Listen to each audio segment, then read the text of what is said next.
recevrez une puissance. Vous recevrez une puissance venant du Seigneur, et vous serez mes témoins dans cette vie. Alors, shalom à tous. J'espère qu'on m'entend bien. Que Dieu vous bénisse richement et abondamment en ce jour, en ce grand jour que nous célébrons au niveau de l'Église, la montée glorieuse de notre Seigneur et Sauveur Jésus-Christ. Je vous souhaite à tous une très belle et glorieuse fête de l'Ascension. Que la grâce de Dieu demeure sur vous, sur chacun de vous. Je voudrais honorer Dieu pour ses serviteurs, vous dire merci pour l'honneur que vous me faites de prier avec vous aujourd'hui. Aujourd'hui, où nous célébrons l'ascension de notre Seigneur. Merci de m'associer à votre cheminement, et c'est une grâce pour moi. C'est une grâce pour moi de prier avec vous aujourd'hui. Je prie que le Seigneur, dans sa grâce, comme la maman l'a dit tout à l'heure, que le Seigneur, dans sa grâce, nous ouvre à la révélation de sa parole, la révélation de sa vérité. Je crois que avec le Seigneur, nous grandissons par la révélation des mystères du royaume. Plus nous acquérons la vérité, des vérités sur le royaume, plus nous grandissons dans le Seigneur. Nous pouvons lire les Écritures, mais ne pas les comprendre, ne pas comprendre ce que le Seigneur veut nous dire. Nous pouvons connaître les versets par cœur, lire la Bible de Genèse et Apocalypse, mais ne pas avoir la révélation. La révélation. Vous savez que le Nouveau Testament a été rédigé en grec, dans un grec ancien. Et lorsque vous voyez dans le Nouveau Testament en français, vous verrez des versets où on dira la parole. La parole était avec Dieu, la parole était Dieu. Dans d'autres versets, on dira aussi parole. La foi vient de ce qu'on entend et ce qu'on entend vient de la parole. Romains 5, verset 17. Mais les Grecs ont plusieurs mots pour signifier parole. Nous, en français, nous avons un seul mot, le mot parole. Mais lorsque vous allez dans la version grecque, la version originelle, en Jean le chapitre 1, où Jean dit au commencement était la parole, ici Jean emploie le mot logos. Au commencement était le logos.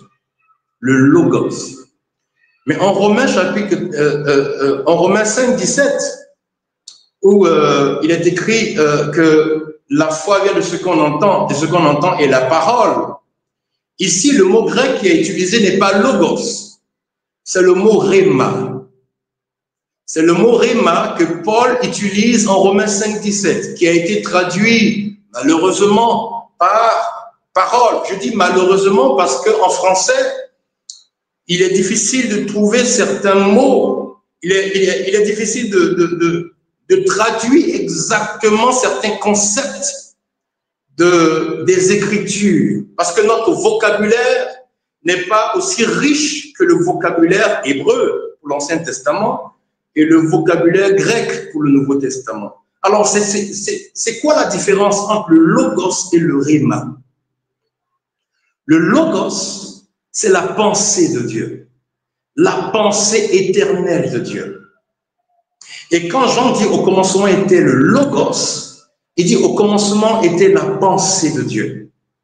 Logos veut dire pensée. La pensée éternelle de Dieu. Rhéma veut dire la parole, si vous voulez, la pensée de Dieu qui est révélée. Donc, Paul nous dit que la foi vient lorsque la pensée de Dieu nous est révélée. Il ne s'agit pas simplement de lire la Bible. Il ne s'agit pas de connaître les versets par cœur. Mais la foi va venir en nous et nous transformer lorsque nous allons recevoir une révélation intérieure de la pensée de Dieu sur nous, sur le monde et sur lui-même. Le rhéma. Et c'est le rhéma qui change les vies. Le rhéma. Aujourd'hui, ma prière, c'est que nous puissions accéder au rhéma, à la révélation. Que le Seigneur nous donne de nouvelles révélations. Des révélations sur lui, des révélations sur le concept de Dieu, mais des révélations sur nous-mêmes. Car celui qui nous connaît le plus, qui nous connaît mieux, c'est Dieu lui-même. Nous avons des concepts de nous qui ne sont pas vrais. On nous a dit que nous sommes ceci, on nous a dit que nous sommes cela. Et notre intelligence a enregistré ce que les gens pensent de nous, ce que nous-mêmes nous pensons de nous comme la vérité. Mais Dieu veut nous révéler notre véritable identité. Et cette véritable identité, elle est reçue, pas parce que nous avons beaucoup lu la Bible, mais pas une révélation directe et singulière de l'Esprit Saint dans notre âme. Que chacun reçoive, durant ce cheminement, le rhéma de son identité, le rhéma de ce qu'il est capable de faire, le rhéma de sa position en Dieu, le rhéma de ce qu'il est en Dieu. Alléluia. Alors, le thème, après cette longue introduction, on va rentrer dans le thème. Le thème qui m'a été donné, c'est Jésus est le Seigneur de ta vie. Alléluia. Oui, Jésus est le Seigneur de notre vie. Jésus est le Seigneur de l'univers. L'univers visible et invisible. Jésus est le Seigneur de tout l'existant, de toute la création. Ça veut dire quoi que de dire que Jésus est Seigneur? Le Seigneur, c'est celui qui a l'autorité. C'est celui qui domine. C'est celui qui donne une direction. C'est celui qui donne une influence. Il dirige, il influence. Et tous les mouvements de la création se font dans la direction qu'il a donnée. Parce qu'il est le Seigneur.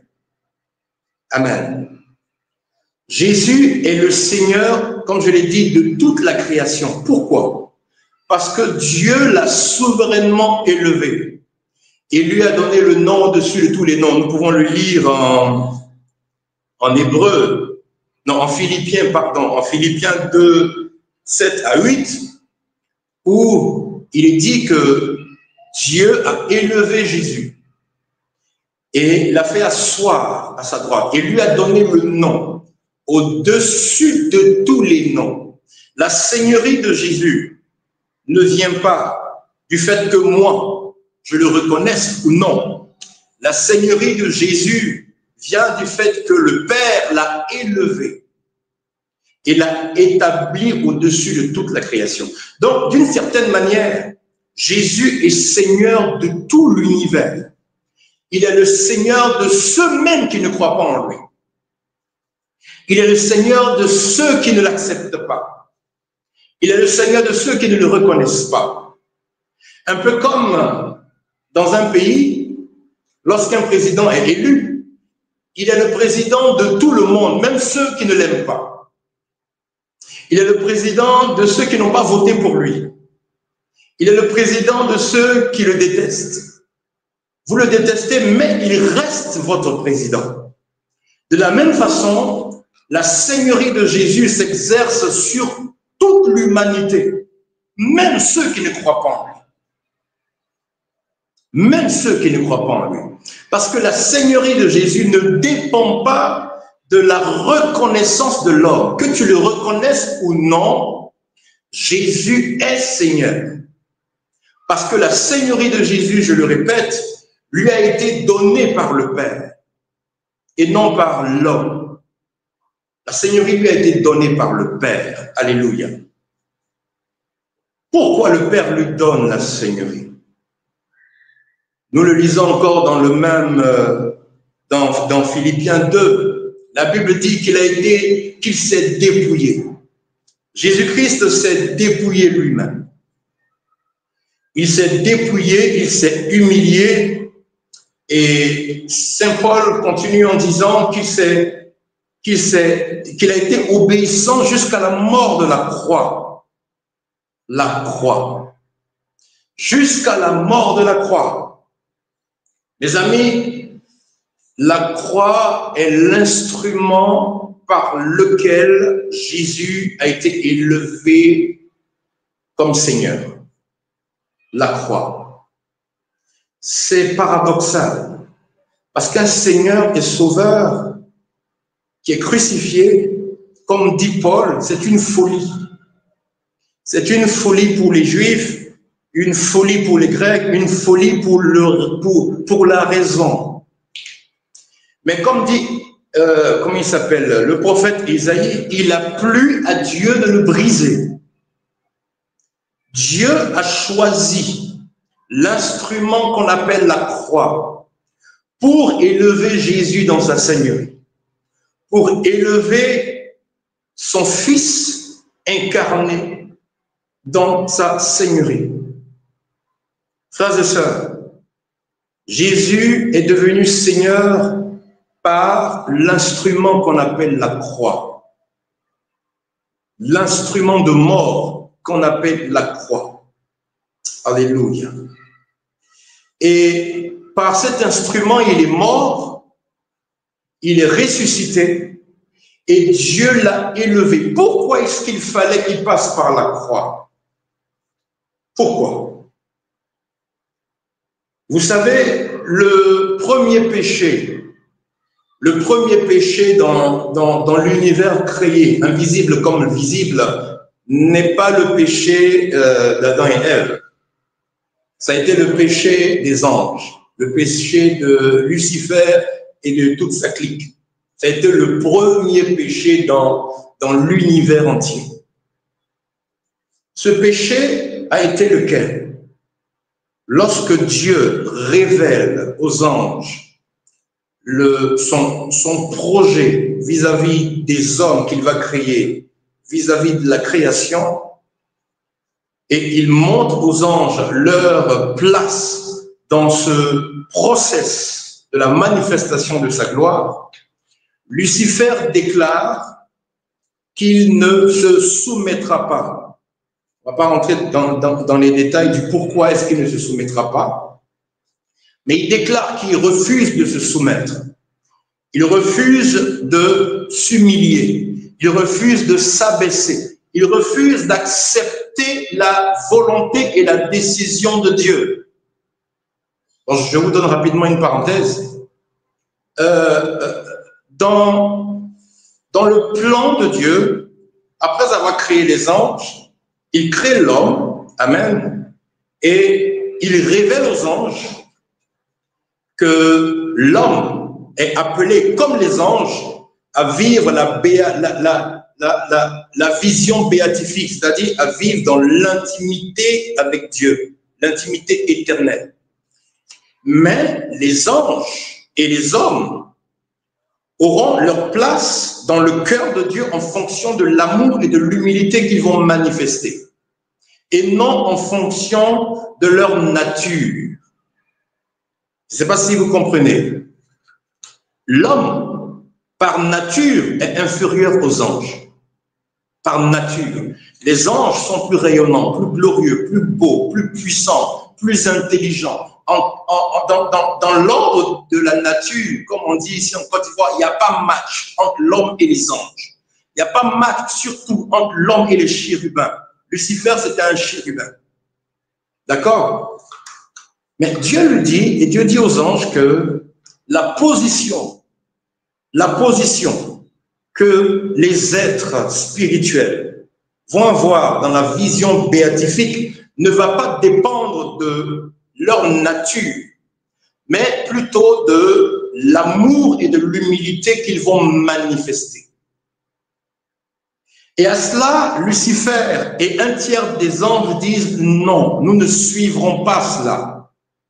C'est comme si dans une entreprise, le PDG décide de nommer un DG et va dire que, voilà, il va choisir quelqu'un pas en fonction de ses diplômes, mais il va choisir quelqu'un en fonction de sa capacité à servir. Ainsi, ça voudra dire que même la balayeuse peut être choisie pour être DG.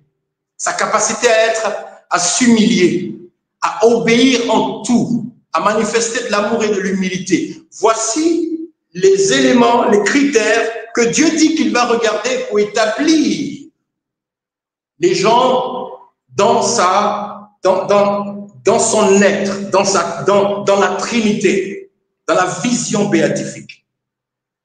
Amen. Et donc le péché de Lucifer a été de dire non, non, je ne servirai pas. Un tiers des anges l'a suivi. Non, nous ne servirons pas. Alors, il fallait que quelqu'un d'autre vienne faire le contraire de ce que Lucifer a fait. Il fallait que quelqu'un d'autre vienne faire parfaitement la volonté de Dieu pour réparer ce qui a été fait par Lucifer et par ses anges dans le ciel. C'est pourquoi la royauté et la seigneurie de Jésus lui a été accordée parce qu'il s'est humilié là où l'autre n'a pas accepté de s'humilier. Il s'est rabaissé là où l'autre n'a pas accepté de se rabaisser. Je ne l'ai même pas au même niveau. Bien sûr que non. Mais vous comprenez que la grandeur en Dieu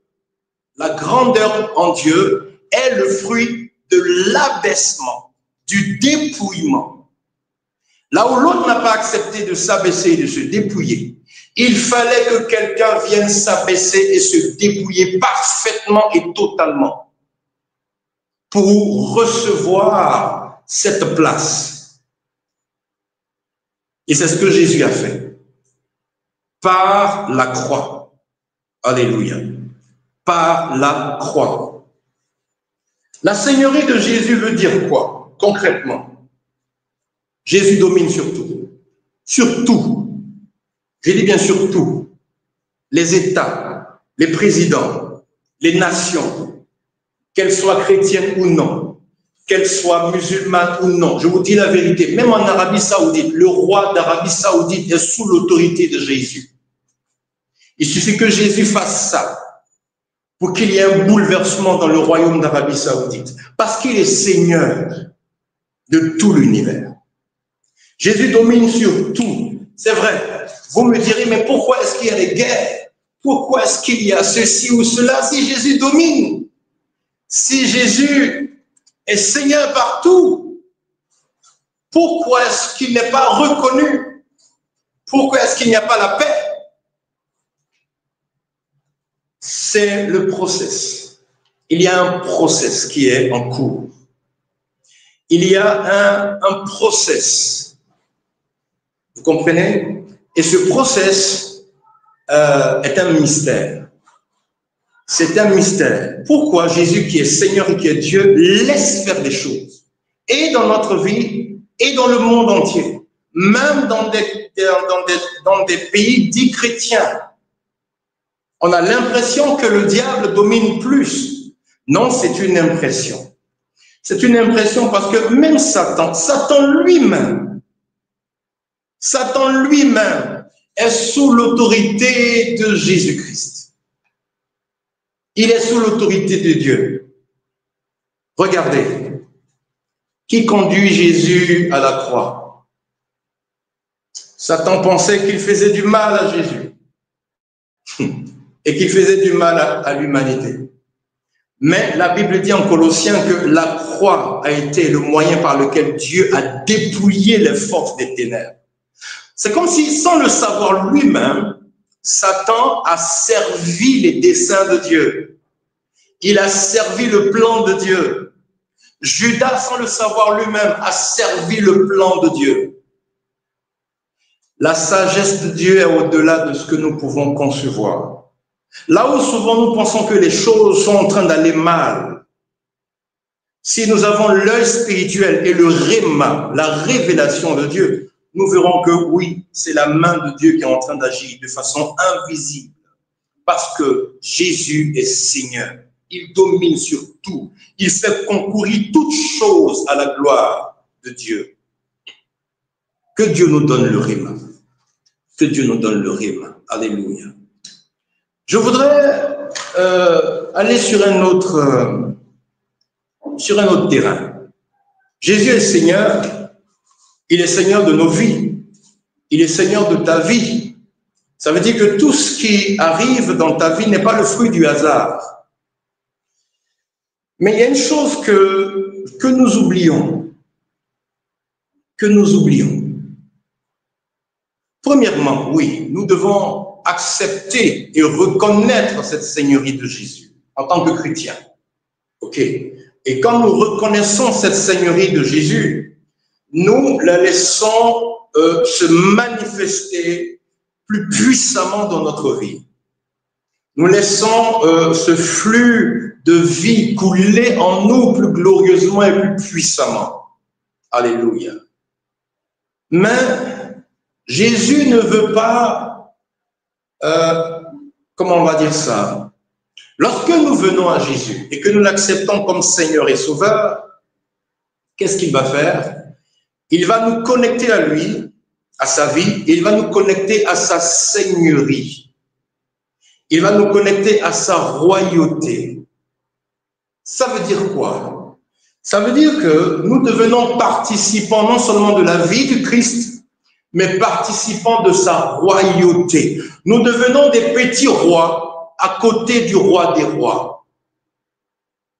Nous devenons des rois à côté du roi des rois. Je le répète, nous devenons des rois, oui, à côté du roi des rois. Jésus nous connecte à sa seigneurie pour que sa seigneurie coule en nous, mais aussi et surtout coule par nous.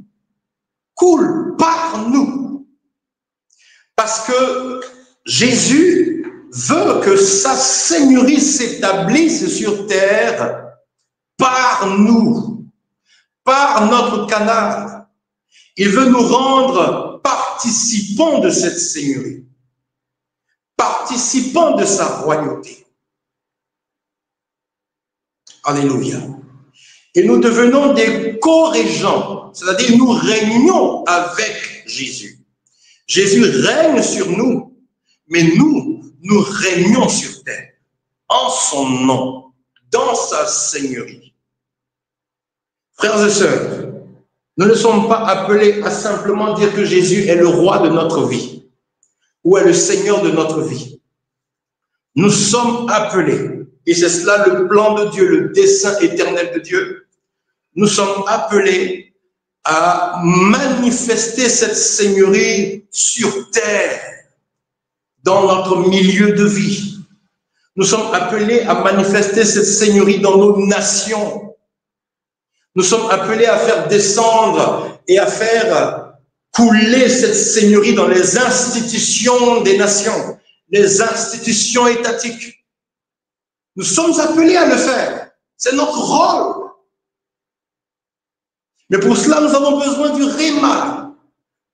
Nous avons besoin d'être éclairés par le Saint-Esprit sur qui est Jésus et qui nous sommes vraiment en lui et pour lui sur terre.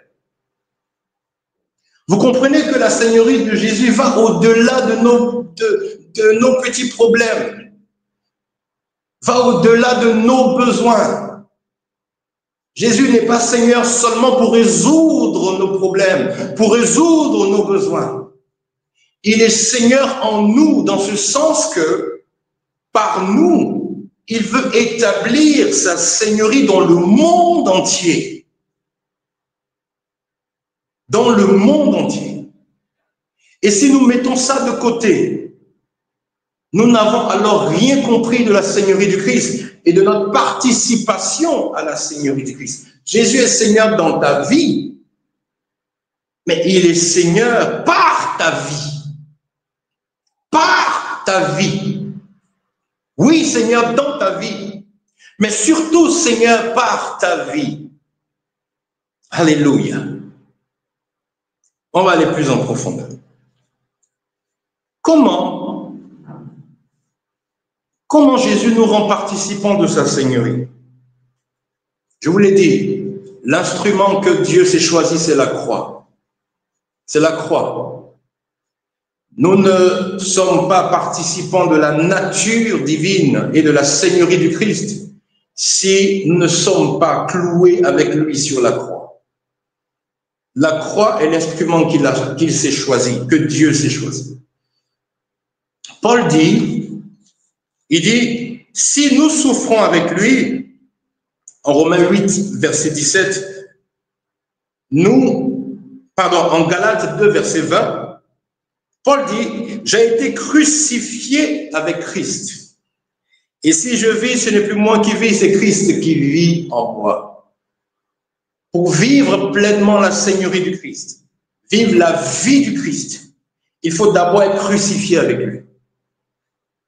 Être crucifié avec lui.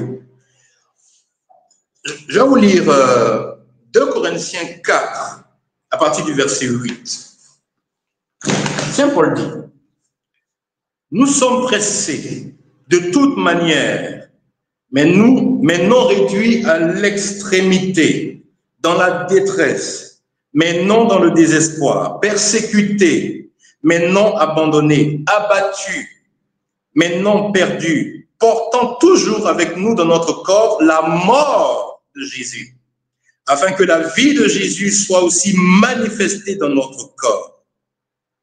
Car nous qui vivons, nous sommes sans cesse livrés à la mort à cause de Jésus, afin que la vie de Jésus soit aussi manifestée dans notre chair mortelle. Ici, Paul nous dit quoi? Il dit, nous portons en nous constamment la mort de Jésus. Jésus est mort comment? Il est mort à la croix. Il est mort à la croix. Et en Galates 2:20, il a dit, je suis crucifié avec Jésus. Il y a un travail que la croix doit faire en nous. Et personne qui donne sa vie à Jésus ne va passer à côté de cela. Je le répète, il y a un travail que la croix du Christ doit faire en nous. Le jour où vous avez accepté Jésus, et que vous vous êtes fait baptiser, vous avez été marqué dans votre âme par la croix et donc par la mort de Jésus. Nous avons été crucifiés avec Jésus. Nous avons été crucifiés avec Jésus. Et cette croix a un travail à faire en nous. Un travail de dépouillement. Un travail de brisement. Nous allons être humiliés. Nous allons être souvent écrasés. Oui. Oui. Pour régner avec lui, il nous faut être cloués à la croix avec lui. Et le travail de la croix va se faire en nous, comme Paul l'a dit. Nous allons être écrasés. Des épreuves vont arriver. Des situations vont arriver, des situations d'abandon, des situations de perte, des situations de brisement, des situations d'humiliation, comme le Christ l'a vécu. Le Seigneur ne veut pas le faire pour nous faire mal, mais pour régner avec lui, nous devons mourir avec lui. Nous devons mourir par la mort de la croix. Ici, je parle spirituellement, bien sûr. Il ne s'agit pas pour nous de fabriquer une croix en bois quelque part chez nous à la maison et nous clouer là-dessus. Mais la croix va faire un travail de dépouillement. Nous dépouiller de quoi? Nous dépouiller de nos concepts, de nos faux concepts, de notre fausse façon de réfléchir. Nous dépouiller des choses que nous aimons, des choses auxquelles nous sommes attachés. Nous dépouiller de nos certitudes. Nos certitudes. Vous allez vivre des échecs. Et là où vous allez penser que c'est le diable qui vous attaque, lorsque vous aurez le réma, c'est-à-dire la révélation de ce que vous êtes en train de vivre, vous saurez que non, là, ce n'est pas le diable qui est en train de m'attaquer. C'est la croix de Jésus qui est en train de se manifester. Vous allez perdre un emploi. Vous allez perdre un emploi. Et au lieu de chercher qui est à la base, quel est le sorcier du village qui est à la base de cela, si vous priez sincèrement, le Seigneur va vous révéler que oui, c'est vrai, il y a des cas où les gens perdent leur emploi parce que le diable, par la sorcellerie, a agi. Mais toi, dans ton cas, tu es sur la croix. C'est ma croix qui est en train d'agir en toi. Et donc, à un moment donné, vous n'allez plus faire des prières de combat inutiles parce que vous savez que vous êtes dans le process de la croix, le process du dépouillement. Je dis toujours aux gens, ce n'est pas tout ce qui est négatif qui nous arrive qui vient du diable. Il y a des choses négatives qui nous arrivent qui sont voulues par Dieu. Il est dit dans Ésaïe, il a plu au Seigneur de le briser. Il peut plaire à Dieu de vous enlever votre travail. Pourquoi pas? Il peut plaire à Dieu de vous faire échouer dans une affaire pour briser l'orgueil, pour briser et pour vous dépouiller en vue de vous faire régner avec Jésus. Mes amis, la couronne de gloire du Christ est venue après sa couronne d'épines. Ah oui, la couronne d'épines. Mes amis, je le répète, la croix est le moyen de l'élévation. La croix est le moyen de la gloire. La croix est le moyen par lequel Dieu a élevé Jésus et lui a donné ce nom au-dessus de tous les noms. Et c'est par cette même croix que Dieu veut nous rendre co-régents, c'est-à-dire nous donner de régner avec Jésus. Régner avec Jésus. Alors ne fuyez pas la croix. Ne fuyons pas la croix. Demandons juste au Saint-Esprit de nous donner le réma, c'est-à-dire la révélation sur ce que je vis. Seigneur, ce que je vis là, est-ce que c'est ta croix qui est en train d'agir ou bien c'est parce que j'ai péché? Ou bien c'est parce que j'ai péché? Ou bien c'est le diable qui m'attaque? Même le diable peut être un instrument de la croix. Ah oui? Demandez à Job qui lui a volé tout ce qu'il avait. C'est le diable. C'est le diable qui lui a volé tout ça, avec la permission de Dieu. Dieu a laissé faire un moment. Dieu a laissé faire. Je ne suis pas en train de vous dire ici que vous devez chercher à souffrir. Non, on n'a pas besoin de chercher la souffrance. Elle viendra d'elle-même. Elle viendra. Elle viendra. D'accord? Je ne suis pas en train aussi de vous dire que vous devez aimer la souffrance. Ça, c'est du dolorisme. Vous devez aimer la souffrance pour la souffrance. Non. Jésus ne voulait pas aller à la croix. Rappelez-vous, au jardin de Gethsémane, il a dit, Père, s'il est possible, éloigne de moi cette coupe. Donc, lui-même, le Christ, ne voulait pas, à un moment donné, aller à la croix. Mais au final, il a dit, qu'il me soit fait selon ta volonté. Vous allez vivre des situations où Dieu va attendre que vous lui dites simplement, Seigneur, qu'il m'advienne selon ta volonté. J'accepte ce qui arrive. Vous allez tout essayer pour vous en sortir et vous aurez l'impression qu'il y a une force qui vous dépasse et qui n'est pas une force démoniaque parce que vous aurez eu le réma. Jésus savait qu'il devait aller à la croix. Il savait que c'était le process voulu par Dieu lui-même. Alors, il n'a pas combattu là où il ne fallait pas combattre. La Bible dit qu'il s'est laissé aller comme un agneau. Il y a des situations dans lesquelles vous n'aurez que le choix de laisser les choses se faire. Vous allez vous débattre pour rien parce que c'est Dieu lui-même qui est en mouvement en vous par la croix. Par la croix. Il y a des choses à briser. Il y a des choses à casser. Il y a la mort que Dieu veut réaliser en vous. Quand je dis ça souvent aux gens, ils sont choqués. Oui, Dieu veut qu'on meure, les gars. Dieu veut qu'on meure. Dieu veut qu'on meure à la croix, comme son Fils, afin que la vie divine commence à couler en nous, parce que la vie divine ne coule pas là où la vie charnelle est encore là, où elle est encore manifeste. Et donc la croix va se manifester. La croix va se manifester. Tu as des gens qui vont vivre des années de galère. Des années de galère. C'est difficile de le dire comme ça, mais c'est vrai. Tout le monde va prier pour vous. Les hommes les plus loin de la terre vont prier pour vous, mais rien ne va changer. Pas parce qu'ils n'ont pas l'onction, mais parce que Dieu a décidé que ce soit ton process de la croix.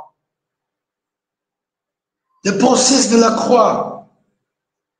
Et quand vous lisez la Bible, quand vous lisez de Genèse même jusqu'à Apocalypse, ils sont tous passés par là. Tous ces grands hommes qui ont marqué leur temps sont passés par un process de brisement et de mort intérieure. Et de mort intérieure.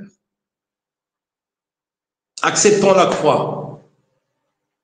Acceptons la croix. C'est dur, c'est vrai, c'est difficile. Demandons à la grâce de l'Esprit. Demandons au Saint-Esprit de nous fortifier. Demandons à la Vierge Marie de nous donner cette force qu'elle a eue également de voir son Fils à la croix. Siméon disait, un glaive va te transpercer le cœur. La Vierge Marie a eu le cœur transpercé. Elle a vécu sa croix. Elle l'a vécu. Chacun de nous va vivre ça. Est déjà en train de vivre ça d'ailleurs. Amen. Et lorsque la croix va faire son travail en nous, amen, le Seigneur va nous rendre corrigeants. Corrigeants. C'est-à-dire que nous allons devenir de véritables petits Christ sur terre. Nous allons commencer à manifester la royauté de Jésus. Et quand je dis commencer à manifester la royauté de Jésus, nous aurons un pouvoir sur les éléments, un pouvoir sur les gens. Oui, nous aurons un pouvoir sur les gens. Nous aurons un pouvoir sur les institutions. Nous aurons un pouvoir sur le démon, bien évidemment, sur tout type de démon. Un pouvoir sur la nature créée. Il y a un saint, j'oublie son nom, en Égypte. On devait construire un monastère quelque part. Il y avait une montagne qui empêchait de faire les travaux. Et vous savez ce qu'il a fait, ce saint? Il est venu face à la montagne et il a ordonné au nom de Jésus, en tant que roi, il a ordonné à la montagne de dégager de là. Je te l'ordonne, tu te dégages de là. Les gens sont allés se coucher. Le lendemain matin, ils se sont réveillés. On arrive sur les lieux. Je vous dis la vérité, la montagne a disparu. Oh mon Dieu. La montagne s'est déplacée. Il n'a pas invoqué Jésus. Hein. Il n'a pas dit, Jésus, je t'en prie, s'il te plaît, Fais quelque chose. Oh Jésus, s'il te plaît, à quand notre victoire? Nous t'en supplions. Vous savez, souvent nous supplions Dieu pour des choses qu'il veut que nous-mêmes nous fassions. Il dit, vous direz à la montagne, ôte-toi de là, quitte-la, et la montagne vous obéira. Mais comme nous n'avons pas encore la révélation de qui nous sommes, et nous ne voulons pas laisser la croix nous transformer, nous n'avons pas encore atteint ce niveau où nous parlons et la nature entend la voix de Dieu. La nature entend la voix de Dieu. Nous devons arriver à un stade où quand nous parlons, les éléments, les choses, les esprits, les anges entendent la voix du Créateur à travers notre pauvre petite bouche. Nous ordonnons aux choses et les choses nous obéissent. Alléluia. On m'a raconté l'histoire de saint Thomas d'Aquin. Saint Thomas d'Aquin qui, encore en Égypte, est sur un chantier de construction, je crois, d'une cathédrale. Et un des ouvriers qui se trouve en haut fait un faux pas, il glisse et il est en train de tomber. Il crie, ah, il est en train de tomber. Et saint Thomas qui se retourne, qui le voit en train de tomber, crie simplement. Il n'a pas dit, Seigneur, s'il te plaît, il a crié.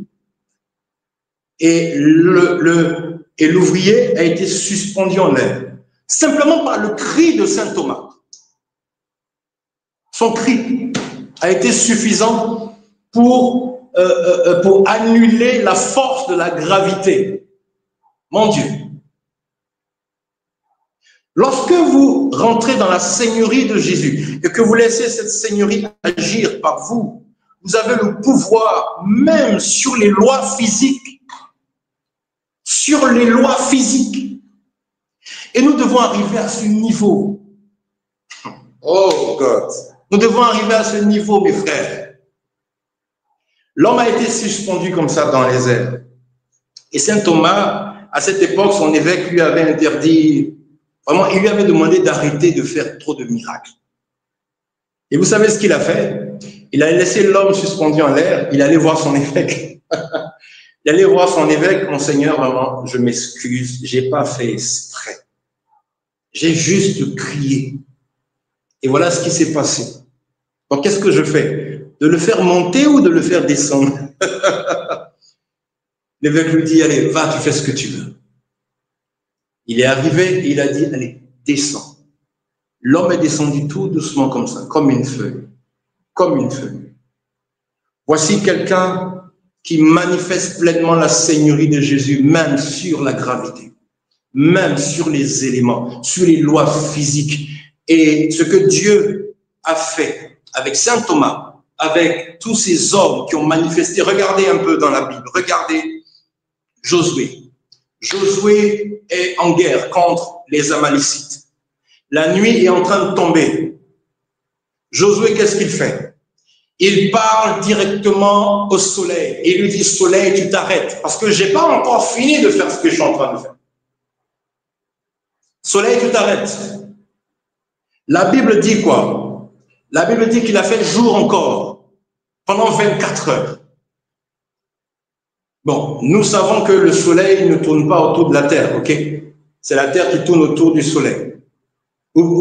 C'est la terre qui tourne autour d'elle-même. Et nous avons le jour et la nuit. Et donc, quand Josué a donné l'ordre, qu'est-ce qui s'est passé? La terre s'est arrêtée de tourner, les frères. Je vous parle de Josué. Josué. Et là, on est dans l'ancienne alliance. On est dans l'ancienne alliance. Il donne un ordre au soleil. Parce qu'il est en train de manifester ici le règne de Dieu sur terre. Et il y a un obstacle. Il est en train de faire nuit. Il n'a pas besoin de ça. Il parle. Et la terre s'arrête de tourner. Mon Dieu. Et quand il a fini, il a dit, OK, maintenant tu peux y aller. Et la terre a repris. Il y a un jour de retard dans le calendrier. À cause de qui? À cause de Josué. À cause de Josué, les gars. Rappelez-vous, Il n'a pas demandé à Dieu, s'il te plaît, il a lui-même donné un ordre. Nous allons arriver à ce stade et nous devons tendre vers ça, où nos paroles deviennent comme paroles de Dieu. Nous parlons à la nature, nous parlons aux éléments, nous rentrerons dans des hôpitaux et nous allons vider l'hôpital. Je me rappelle de ce serviteur de Dieu qui est rentré dans un hôpital. Il est allé rendre visite à quelqu'un. Il est simplement allé rendre visite à un malade. Est-ce que vous savez ce qui s'est passé? Maurice Serrelot, quand il est ressorti de l'hôpital, ce jour-là, ils ont fermé l'hôpital parce qu'il n'y avait plus de malades.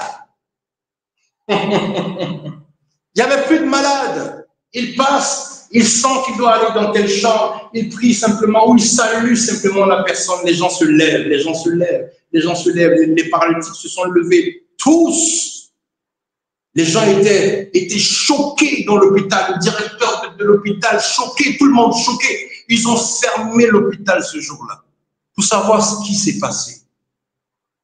Voici quelqu'un qui a une autorité telle qu'il ordonne aux cellules du corps et les cellules se guérissent, se rétablissent, pardon. Nous devons arriver à ce stade. Jésus avait besoin d'argent pour payer les impôts. Rappelez-vous, qu'est-ce qu'il a dit à Pierre? Il a dit, Pierre, va pêcher un poisson, tu ouvres la branchie, tu vas trouver des pièces d'or. Il est parti, il a fait ce qu'il a fait, il est revenu, et effectivement, il y avait des pièces d'or dedans. Il y avait des pièces d'or dedans. Vous me direz, oui, mais ça, c'était Jésus. Et Jésus a dit, celui qui croit en moi, il fera ce que j'ai fait. Mais il fera encore plus grand. Quand vous allez laisser la croix agir en vous, et vous connecter à cette seigneurie de Jésus, et laisser la seigneurie de Jésus couler en vous, vous allez ordonner à l'argent de venir, et l'argent va vous obéir, je vous dis. Comment ça va venir, je ne sais pas. Par quel canal ça va venir, je ne sais pas. Les anges vont porter la provision vers vous parce que vous avez donné un ordre. Comme si c'était Dieu qui avait ordonné. Comme si c'était Dieu qui avait ordonné. Alléluia. J'avais un besoin urgent d'1 million de francs dans le mois de mai de l'année surpassée, je crois. J'avais besoin d'1 million et j'avais un délai de 48 heures.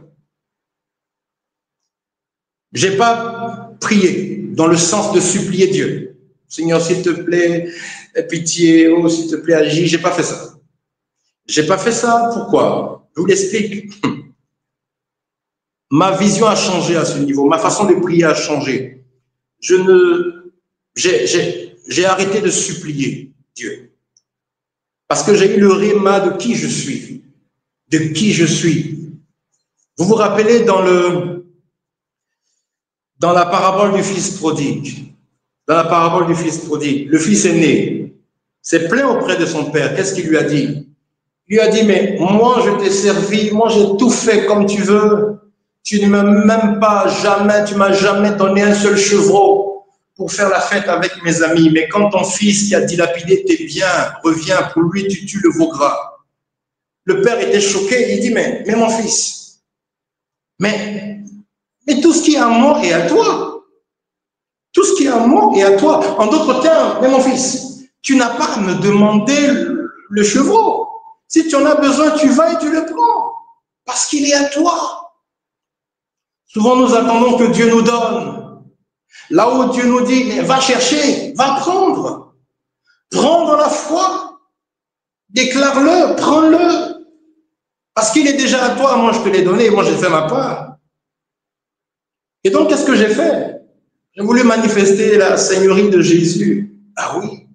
Parce que étant crucifié avec Jésus, alléluia, je crois dans mon cœur que la vie de Dieu coule en moi. Et je suis capable de faire des choses que Dieu est capable de faire. La seigneurie de Jésus coule en moi. Alléluia. Et qu'est-ce que j'ai fait? J'ai parlé aux 1 million. J'ai dit 1 million, je ne sais pas où tu es, mais alors j'ai besoin de toi dans les 48 heures. Allez, tu viens rapidement, ok? Alors, tu viens rapidement. Merci Seigneur. Et j'ai dit merci mon Dieu. J'ai fermé les yeux. J'ai mis mes mains comme ça devant moi. J'ai fermé les yeux et j'ai commencé à faire ce mouvement. Vous voyez, comme quand on compte l'argent. Et j'ai commencé dans mon esprit, dans mon imagination, à compter des billets de banque. Je comptais 10 000 francs, 10 000, 10 000, et j'ai fait ce mouvement 100 fois. 100 multiplié par 10 000, ça fait 1 million. Donc j'ai compté comme ça, j'ai dit, oh merci, merci Seigneur. Et j'ai fait le mouvement de le mettre dans ma poche. Et j'ai dit, oh Seigneur, c'est fait, merci, merci beaucoup. Et je suis passé à autre chose.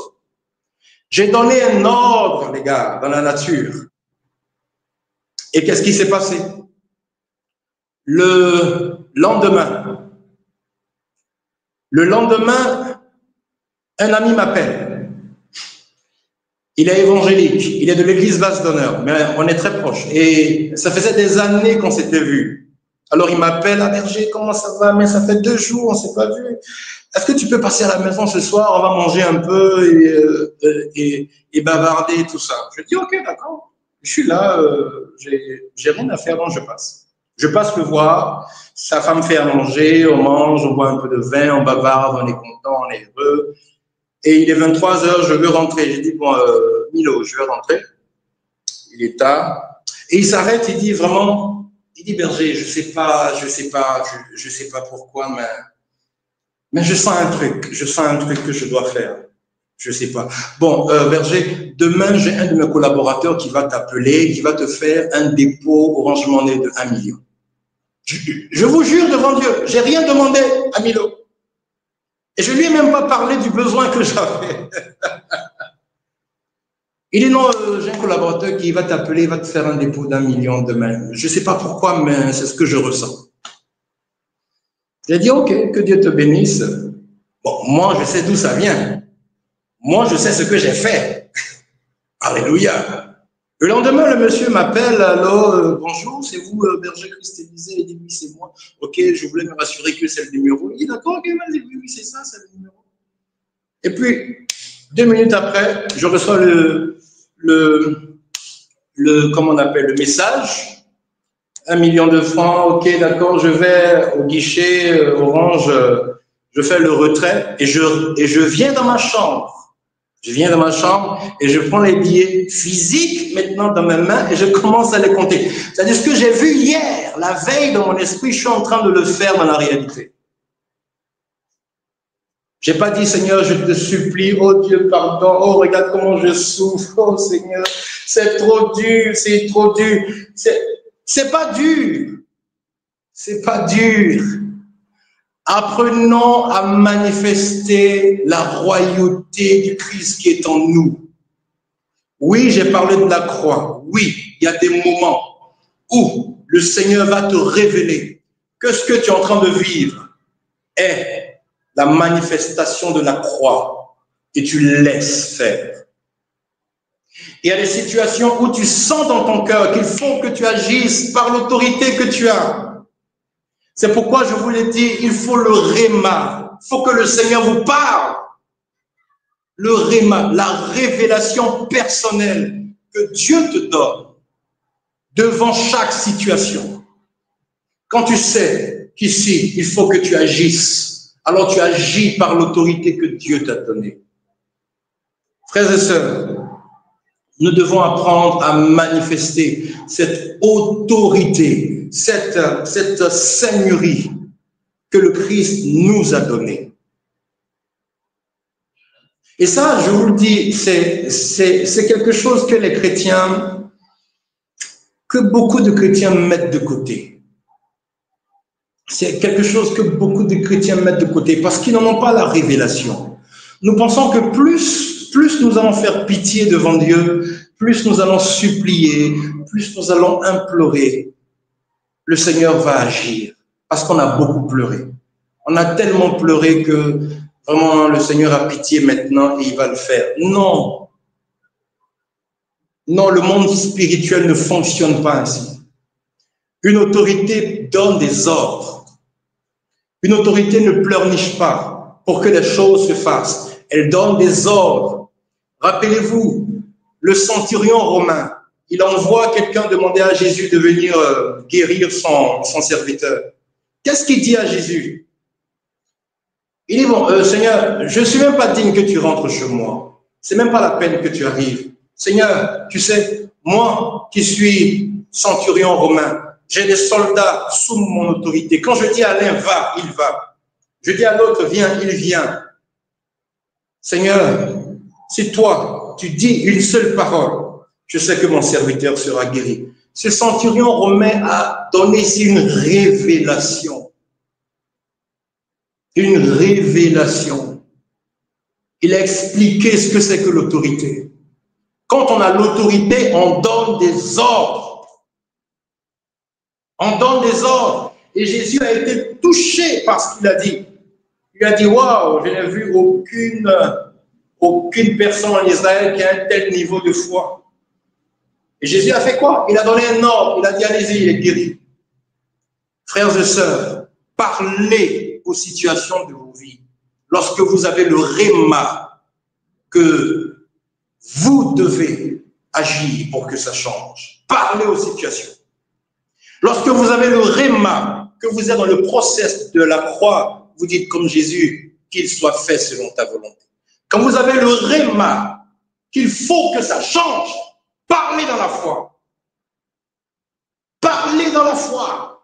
Voyez dans votre esprit la chose qui est faite. Les anges, mes amis, les anges, je suis en train d'écrire un livre en ce moment sur les anges. Les anges, qu'est-ce qu'ils font? Ils sont autour de nous et ils attendent. Vous voyez, comme des serviteurs qui sont là, qui sont aux aguets et qui attendent que le maître dise quelque chose. Parce qu'une chose que nous ne savons pas, que nous négligeons, c'est que les anges sont à notre service. Les anges sont à notre service, ils attendent. Ils attendent que tu parles. L'ange qui gère les finances, il est là, il attend. Hein? Il attend. L'ange qui doit t'emmener ton âme sœur, il est là, il attend. L'ange qui doit t'élever au niveau professionnel, il attend. Il attend que tu parles. Il attend que tu donnes des ordres. Les sujets nous attendent. La nature attend.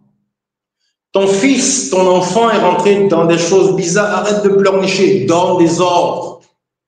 Pendant que l'enfant dort, la nuit, pose la main sur lui et puis donne un ordre. Donne un ordre à son âme. Donne un ordre à son esprit. Parce que tu as l'autorité même sur les êtres humains. Oui, c'est fort de le dire, mais c'est la vérité. On a aussi une autorité sur les êtres humains. Et plus nous allons grandir avec Dieu, plus notre autorité va s'étendre. Vous avez des gens, par exemple, qui arrivent dans un lieu, dans un village, amen, dans une ville.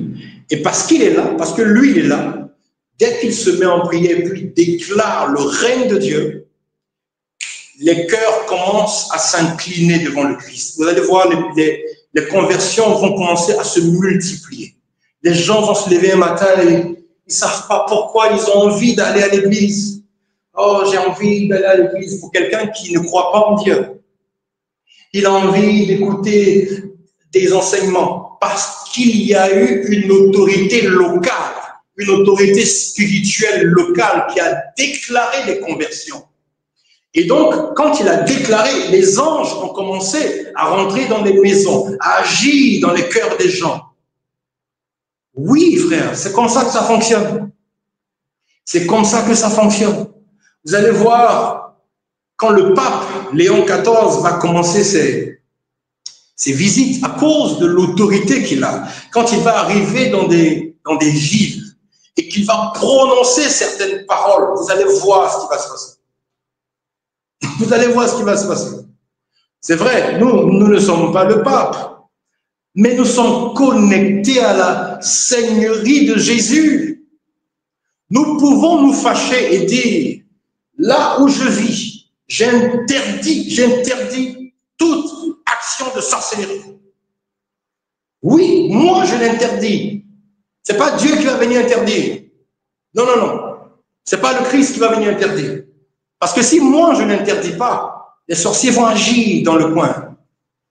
Et donc, j'arrive et je dis, bon, je suis là pour 1 mois. Je suis en séjour ici pendant 1 mois. Alors, pendant 1 mois, j'interdis. Et ça sera interdit, les gars. Les anges vont commencer à se poster dans le coin. Et tout sorcier qui va essayer de s'envoler dans le coin, il va recevoir une visitation glorieuse et puissante. Parce qu'une autorité est là. Une autorité est là. Un représentant du roi des rois est dans la place. Et il a donné un ordre. Apprenez à donner des ordres. Donnez des ordres. Et c'est par là que je veux terminer. Donnez des ordres, les gars. Si vous ne dites rien, si vous voyez le mal se faire, vous voyez la franc-maçonnerie avancer, vous voyez les choses se faire, et que vous ne dites rien, mais rien ne va se faire. Changeons notre façon de prier. Nous sommes des autorités. Je le répète et je vais terminer par là. Les autorités ne passent pas leur temps à pleurnicher. On ne passe pas le temps à pleurnicher. On donne des ordres. Vous avez des choses qui arrivent, des catastrophes, des trucs qui arrivent. Là. Les autorités doivent se lever et dire non. Ça, nous l'interdisons. Regardez en France. Regardez en France. L'avortement qui est inscrit dans la Constitution française, c'est une première mondiale. Dans aucun pays au monde, on a inscrit l'avortement dans la Constitution. Excusez-moi, mais laissez-le, que je le dise, les autorités spirituelles du lieu ont laissé faire. On laissait faire. Je suis désolé de le dire. Les autorités, et quand je parle d'autorité spirituelle du lieu, je ne parle pas seulement des évêques qui ont une autorité ecclésiastique, sacerdotale. Non, mais je parle de tous ceux qui sont connectés à la Seigneurie de Jésus et qui ont la capacité de prendre des décisions, de donner des ordres dans le monde spirituel. Les gens se sont tus.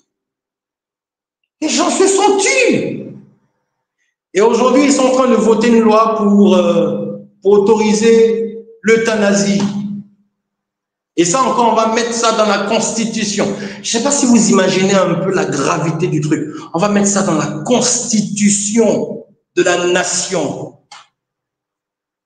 France, fille aînée de l'Église. Et regardez ce qui est en train de se passer. Parce que, je le dis, ceux qui doivent régner ne règnent pas. Ceux qui doivent régner ne règnent pas. Et c'est ceux qui ne doivent pas régner qui règnent.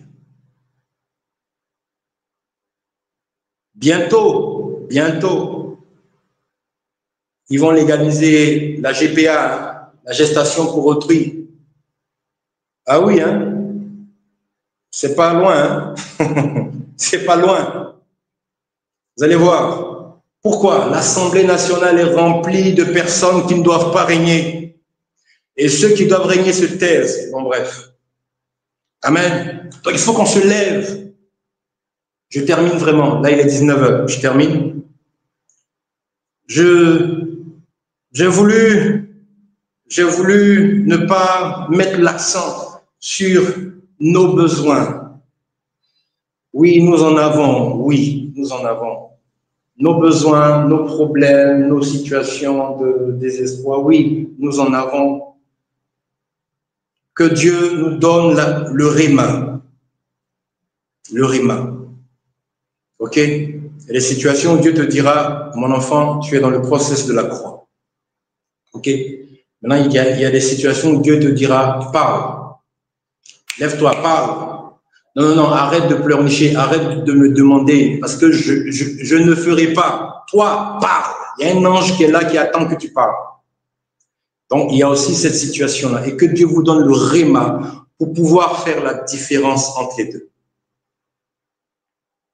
Mais j'ai voulu insister sur notre position, notre rôle en tant que souverain, ok, en tant que roi, représentant le roi des rois dans notre nation, dans notre milieu de vie, dans notre ville, dans notre quartier, dans notre famille.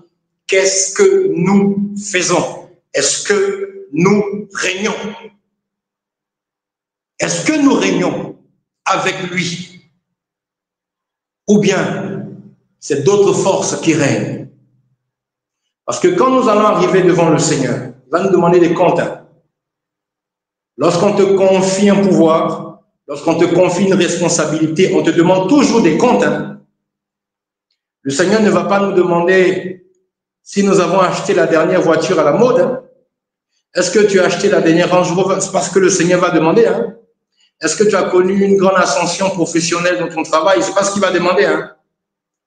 Il va demander qu'est-ce que tu as fait pour que un tel ne meure pas dans les guerres, ne meure pas dans ceci ou cela. Qu'est-ce que tu as fait pour ne pas que les deux hommes-là se marient entre eux et que l'abomination descende dans ton pays? Qu'est-ce que tu as fait? Chacun va répondre devant le Seigneur. Qu'est-ce que tu as fait? Tu as laissé les francs-maçons se multiplier là où tu étais. Ils ont construit des temples partout. Ils ont rempli les institutions. Toi, tu faisais quoi? Tu priais juste pour avoir un nouveau travail? Tu priais pour avoir un peu plus d'argent? Ne t'ai-je pas dit que tout ça, je sais que tu en as besoin. J'ai ordonné à mes anges de te les envoyer. Alors ne vivons pas notre vie chrétienne seulement pour nous, d'accord? Jésus est Seigneur dans notre vie, mais il est surtout Seigneur par notre vie, par notre vie. Que Dieu nous aide à rentrer dans cette révélation, que Dieu nous aide à être pleinement établis dans sa seigneurie, dans notre famille, dans notre nation et dans le monde. Je termine par ce verset qui dit que la création attend avec un ardent désir la révélation des fils de Dieu. Je veux dire, j'ai envie de dire que la création attend avec un ardent désir la révélation de ceux qui règnent avec Jésus. De ceux qui règnent avec Jésus. Que Dieu vous bénisse. Vous recevrez une puissance. Vous recevrez une puissance venant du Seigneur.